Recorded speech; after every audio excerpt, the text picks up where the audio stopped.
ಎರಡು ನಾವು ಸರಳವಾಗಿ ಗೆದ್ದಿದ್ದೀವಿ. ಒಂದು ಪ್ರಯಾಸ ಏನಂದ್ರೆ ಒಳಗಿಂದೊಳಗೆ ಸ್ವಲ್ಪ ಭಿನ್ನಾಭಿಪ್ರಾಯ ಆಗಿ ಮನಸ್ತಾಪ ಆಗಿದೆ ದಾವಣಗೆರೆಯಲ್ಲಿ. ಅದನ್ನ ಬಿಟ್ರೆ ಬೇರೆ ಏನಾಗಿಲ್ಲ.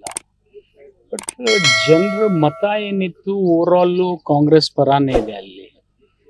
ಅವರು ಮುಸ್ಲಿಂ ಸಮಾಜದವ್ರಿಗೆ ಸ್ವಲ್ಪ ಕಾನ್ಫಿಡೆನ್ಸ್ನಲ್ಲಿ ತಗೊಳ್ಳೋದಾಗ್ಲಿ ಅಥವಾ ಪೂರ್ವಾಲೋಚನೆ ಮಾಡೋದಾಗ್ಲಿ ಸ್ವಲ್ಪ ವ್ಯತ್ಯಾಸ ಆಗಿರಬೇಕು. ಬಟ್ ನಾನು ಮುಸ್ಲಿಂ ಬಾಂಧವರಲ್ಲಿ ವಿನಂತಿ ಮಾಡ್ಕೊಳ್ಳೋದು, ನಾವು ಸಿಗ್ಗಾಂವ್ ಚುನಾವಣೆ ಬಂದಾಗ ನಾವು ಮುಸಲ್ಮಾನರಿಗೆ ಕೊಡಬೇಕು ಅಂತೇಳಿ ಕೊಟ್ಟು ಆರಿಸ್ ತಂದಿದ್ದೀವಿ. ಕೊಡೋದು ಭಾಳ ದೊಡ್ಡ ಆಗೋದಲ್ಲ, ಕೊಟ್ಟು ಆರಿಸ್ ತರೋದು ಅಷ್ಟೇ ದೊಡ್ಡ ಆಗೋದಲ್ಲ. ಆ ಥರ ಯಾರೋ ಸ್ವಲ್ಪ ಸಣ್ಣ ಪುಟ್ಟ ಭಿನ್ನಾಭಿಪ್ರಾಯದಿಂದ ಆಗಿದ್ರೆ ಅದನ್ನು ತಿದ್ಕೊಳ್ತೀವಿ.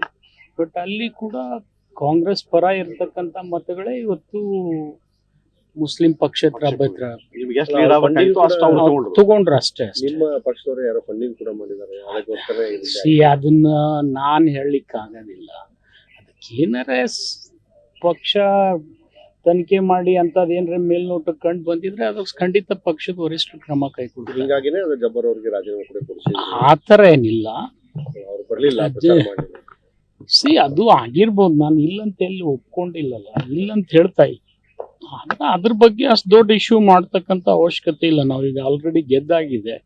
ಹಿಂದಿನ ತಪ್ಪಾಗಿದ್ರೆ ಅದು ತಿದ್ಕೊಂಡು ಹೋಗ್ತಕ್ಕಂಥ ಪ್ರಯತ್ನ ಪಕ್ಷ ಮಾಡ್ತೀವಿ. ಸರ್, ಈಗ ದಾವಣಗೆರೆ ಮತದಾರರಿಗೆ ಕೃತಜ್ಞತೆ ಹೇಳ್ತೀವಿ. ಯಾಕಂದ್ರೆ ಒಟ್ಟಾರೆ ಈ ಚುನಾವಣೆಯನ್ನ ಬಾಗಲಕೋಟೆ ಜನ ಜಾತ್ಯತೀತವಾಗಿ ಪಕ್ಷಾತೀತವಾಗಿ ಏನ್ ಮೇಟಿಯವರು ಹಿಂದಿನ ದಿನಮಾನಗಳಲ್ಲಿ ಕೆಲಸ ಮಾಡಿದ್ರು ಅವುಗಳನ್ನ ಮುಂದುವರಿಸ್ಕೊಂಡು ಹೋಗ್ಬೇಕು ಅಂತ ಹೇಳಿ ಅವ್ರ ಕುಟುಂಬಕ್ಕೆ ಆದ್ಯತೆ ಕೊಟ್ಟಿದ್ದಾರೆ. ಅವ್ರಿಗೆ ನಾನು ಕೃತಜ್ಞತೆ ಹೇಳ್ತೀನಿ. ಮತ್ತು ದಾವಣಗೆರೆಯಲ್ಲಿ ಕೂಡ ಶಾಮನೂರು ಶಿವಶಂಕರಪ್ಪನವರು ಹಿರಿಯರು ಏನು ಕೆಲಸ ಮಾಡಿದ್ರು ಆ ಕೆಲಸಕ್ಕೆ ಗೌರವ ಕೊಟ್ಟು ಇವತ್ತು ಅವ್ರ ಕುಟುಂಬಕ್ಕೆ ಅವಕಾಶ ಕೊಟ್ಟಿದ್ದಾರೆ. ಅವ್ರಿಗೂ ಕೂಡ ಕೃತಜ್ಞತೆ. ನಿಮ್ಮ ಕುಟುಂಬದ ಬಗ್ಗೆ ಮಾತನಾಡಿದ್ದೆ, ಬಾಗಲಕೋಟೆ ಪ್ಲಸ್ ಪಾಯಿಂಟ್ ಆಯ್ತು ಅಂತ ನೋಡಿ. ಮಾತಾಡೋರಿಗೆ ಕೋರ್ಟ್ನಲ್ಲಿ ಉತ್ತರ ಕೊಡ್ತೀನಿ ಅಂತ ಅಲ್ಲೇ ಹೇಳಿದ್ದೀನಿ ನಾನು ಬಾಗಲಕೋಟೆ. ಆದ್ರೆ ಮಾತಾಡೋದ್ರಿಂದ ಮತ ಬರೋದಿಲ್ಲ.